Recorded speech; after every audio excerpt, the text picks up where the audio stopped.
In continuation with LRT infections, this session let's examine a case that differs significantly from typical pneumococcal pneumonia. A 48-year-old previously healthy man develops fever, headache, and gradually progressive dry cough. Over 2 days, his cough worsens, producing small amounts of clear sputum. The gradual onset contrasts with typical pneumonia's sudden presentation. The dry cough is characteristic of atypical pneumonia, unlike pneumococcal pneumonia's productive rust-colored sputum. Important epidemiological clue: his 51-year-old brother had similar symptoms 2 weeks earlier, suggesting person-to-person transmission, typical of Mycoplasma pneumonia. Sputum gram stain shows white blood cells but no organisms. This absence of visible bacteria on gram stain is classic for atypical pneumonia and suggests organisms that don't stain well or are intracellular. Chest X-ray reveals bilateral patchy infiltrates rather than lobar consolidation. This interstitial pattern with bilateral involvement is characteristic of atypical pneumonia. This presentation suggests Mycoplasma pneumonia infection, the most common cause of atypical pneumonia. Mycoplasma pneumoniae has unique characteristics that distinguish it from other bacteria causing pneumonia. Instead of a cell wall, mycoplasmas are enclosed by a membrane composed of a lipid bilayer. This membrane gives them flexibility, but makes them more fragile. Without cell wall, there is no peptidoglycan that makes them naturally resistant to beta-lactam antibiotics like penicillins and cephalosporins, which target peptidoglycan synthesis. Also, without cell wall, they are pleomorphic, meaning they vary in shape without this rigid cell wall. They can appear as small coccoid forms, filamentous forms, or irregular shapes called L forms. These unique characteristics explain several clinical features: why gram stain doesn't visualize them well, why beta-lactam antibiotics are ineffective, and why special culture techniques are needed. Transmission occurs through respiratory droplets, explaining family clustering as seen in our case. It causes atypical pneumonia, where signs and symptoms differ from typical lobar pneumonia. The highest incidence occurs in older children and young adults aged 6 to 20 years. It's a common cause of pneumonia in school-aged children and college students, sometimes causing outbreaks in closed communities. The key virulence factor is P1 cytoadhesin, a surface protein that binds specifically to ciliated bronchial epithelial cells. This attachment is essential for infection establishment. Once attached, M. pneumoniae produces a toxin called adenosine diphosphate ribosylase. This toxin causes extensive vacuolization and death of host cells, damaging ciliated epithelium and impairing the lung's clearance mechanisms. The organism doesn't invade deeply but remains on the epithelial surface, causing damage through toxin production and triggering immune responses. Let's trace the step-by-step pathogenesis of pneumonia caused by mycoplasma. Infection begins with inhalation of aerosols containing bacteria. These small organisms bypass upper airways and reach lower respiratory tract directly. P1 adhesin facilitates firm attachment to ciliated bronchial epithelial cells. This specific binding is essential for colonization. After attachment, bacteria secrete toxin and produce hydrogen peroxide. These factors lead to cell damage and destruction of lung tissue. The hydrogen peroxide causes oxidative damage, while the toxin disrupts cellular function. An exaggerated host immune response adds further tissue damage. The inflammatory response, while attempting to clear infection, contributes significantly to clinical symptoms. The result is the characteristic clinical presentation: low-grade fever rather than high fever, persistent dry cough unlike productive cough of typical pneumonia, and chest X-ray showing patchy diffuse infiltrates bilaterally rather than lobar consolidation. This pathogenesis explains why atypical pneumonia presents differently from pneumococcal pneumonia. Burkholderia pseudomallei causes melioidosis, an important tropical infection that medical students should recognize, particularly in endemic areas. It's a saprophyte, meaning free-living bacteria found in the environment rather than being part of normal human flora.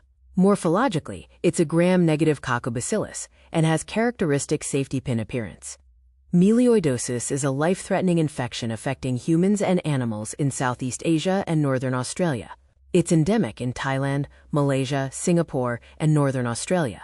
The organism is found in soil and surface water, particularly rice paddy fields. This explains why farmers and agricultural workers are at highest risk. Isolation rates are highest during the rainy season, when bacteria are redistributed in the environment, and in still water, rather than flowing water where bacteria can multiply. Human infection is acquired mainly percutaneously through skin abrasions, when people work in contaminated soil or water. Inhalation of contaminated particles, especially during monsoons, also causes infection. Melioidosis presents diverse clinical manifestations, making diagnosis challenging. Clinical presentations range from dormant subclinical infection that remains asymptomatic, to acute pneumonia with rapid progression, to chronic pulmonary infection resembling tuberculosis. Some cases progress to fulminating bacteremia with mortality rates of 80 to 90%. A unique feature is that organisms survive intracellularly within the reticuloendothelial system. This causes latency, allowing symptoms to emerge many years after initial exposure. Reactivation can occur decades later, similar to tuberculosis. Current treatment recommendations involve initial intravenous therapy with ceftazidime, meropenem, or imipenem for 10 to 14 days to control acute infection. This must be followed by prolonged oral eradication therapy to prevent relapse. Trimethoprim sulfamethoxazole is given for 3 to 6 months. Alternatively, doxycycline combined with amoxicillin clavulinate can be used. The prolonged treatment is necessary because of intracellular survival and tendency for relapse. Without adequate treatment, mortality is extremely high. Laboratory diagnosis of pneumonia begins with rapid techniques providing presumptive diagnosis within minutes. Direct microscopic examination of gram-stained sputum smear is the fastest diagnostic method. A good quality sputum specimen should contain more than 25 polymorphonuclear leukocytes and fewer than 10 epithelial cells per low-power field, indicating lower respiratory tract origin rather than saliva contamination. The image shows the key findings. Presence of pus cells indicates infection and inflammation. The suspected bacterial pathogen can often be identified by morphology and gram-staining characteristics.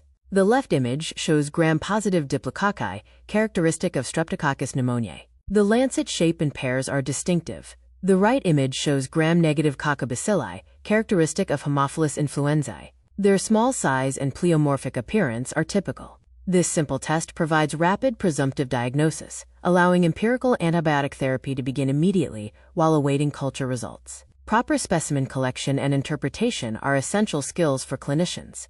Culture remains the gold standard for pneumonia diagnosis, providing definitive identification and antibiotic sensitivity information. Standard culture uses multiple media types. Blood agar supports growth of most bacteria, including gram-positive organisms. Chocolate agar is essential for fastidious bacteria like Haemophilus influenzae, as heating releases X and V factors needed for growth. McConkey agar is selective for gram-negative bacilli, inhibiting gram-positive organisms. The images show important identification features. Blood agar with alpha hemolytic colonies showing greenish discoloration around colonies suggests Streptococcus pneumoniae. The optokin sensitivity test confirms identification. A zone of inhibition around the optokin disc indicates S. pneumonia. Culture advantages include definitive organism identification, antibiotic sensitivity testing to guide therapy, and detection of unexpected or multiple organisms. Disadvantages include time required for results, typically 24 to 48 hours, and possibility of contamination with upper respiratory flora.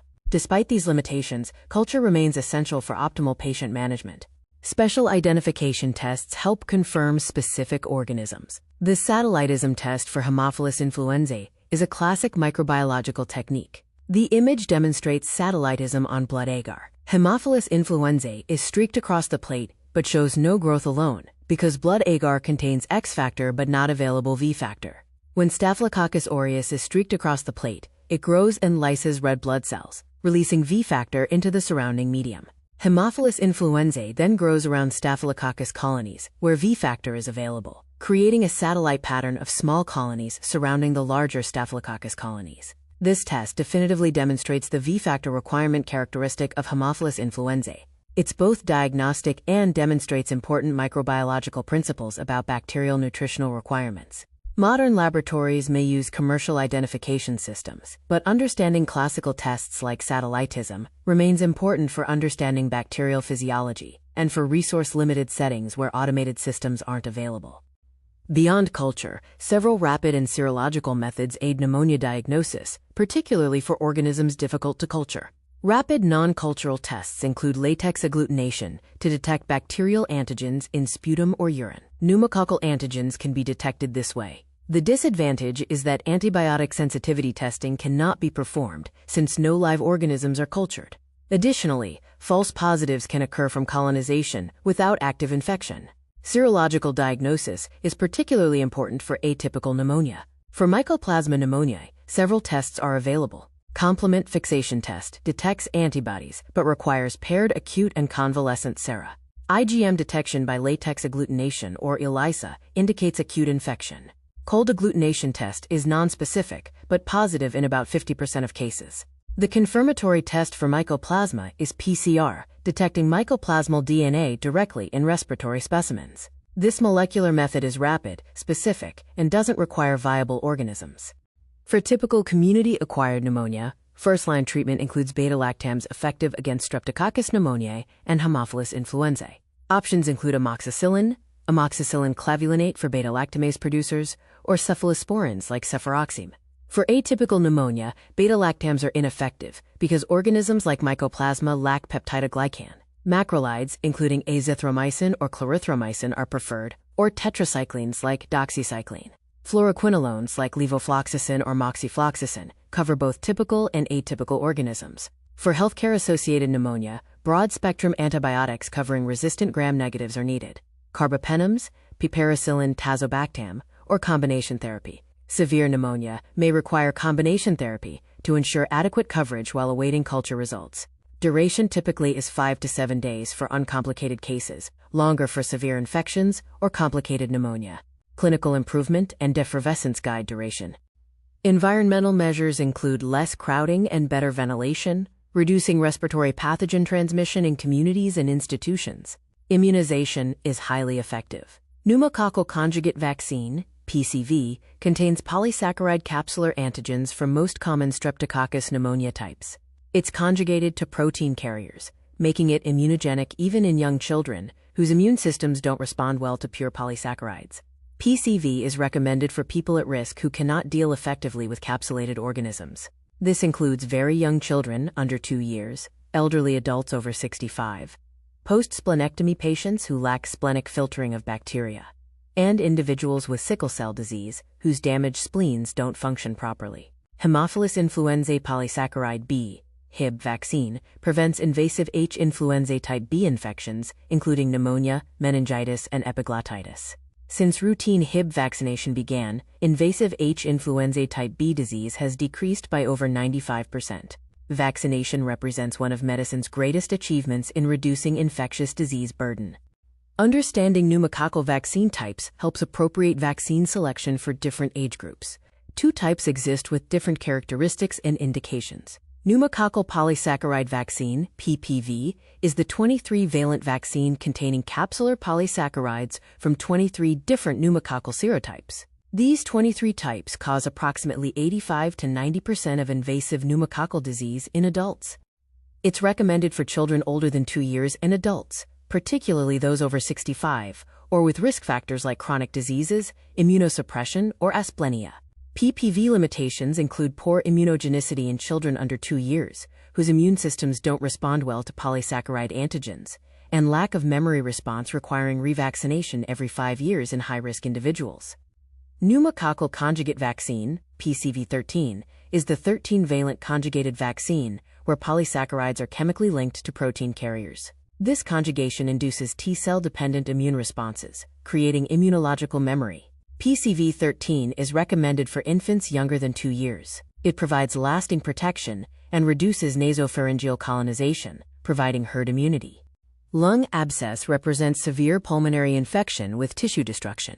Let's understand its characteristics. Lung abscess is defined as necrosis of pulmonary tissue and formation of cavities containing necrotic debris or fluid caused by microbial infection.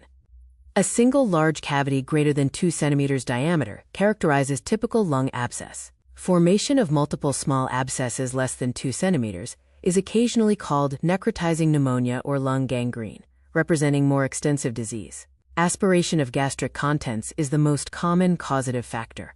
Patients at risk include those with altered consciousness from alcohol, drugs, seizures, or anesthesia, and alcoholics with depressed gag reflexes. Infection is endogenous in origin, arising from the patient's own oral flora. Cultures often reveal polymicrobial infection with anaerobes, including Bacteroides and Fusobacterium species, plus microaerophilic streptococci playing important roles. Fever associated with productive cough and putrid expectoration is the classic clinical manifestation. The foul-smelling sputum results from anaerobic bacterial metabolism, producing malodorous compounds. Pathogenesis involves several steps. Patients who develop lung abscess are predisposed to aspiration and commonly have periodontal disease. Poor oral hygiene means the gingival crevice harbors heavy bacterial loads. A bacterial inoculum from the gingival crevice reaches lower airways during aspiration. Infection initiates because bacteria aren't cleared by the patient's host defense mechanisms, often impaired by underlying conditions. This results in aspiration pneumonitis initially. Progression to tissue necrosis occurs 7 to 14 days later, as bacterial enzymes and host inflammatory responses destroy lung tissue, resulting in lung abscess formation. Diagnosis relies on radiologic findings revealing cavitation with an air fluid level on chest X-ray or CT scan. This air fluid level is pathognomonic for abscess. Sputum should be sent for gram stain, culture, and sensitivity, including anaerobic cultures. Treatment requires antimicrobial agents against both aerobic and anaerobic bacteria, given alone or in combination for 2 to 3 months. This prolonged duration is necessary for adequate tissue penetration and abscess resolution. Drugs of choice include clindamycin with excellent anaerobic coverage, metronidazole specifically for anaerobes, ampicillin plus sulbactam for broad coverage, or moxifloxacin with good tissue penetration. Some cases may require surgical drainage or resection if medical therapy fails.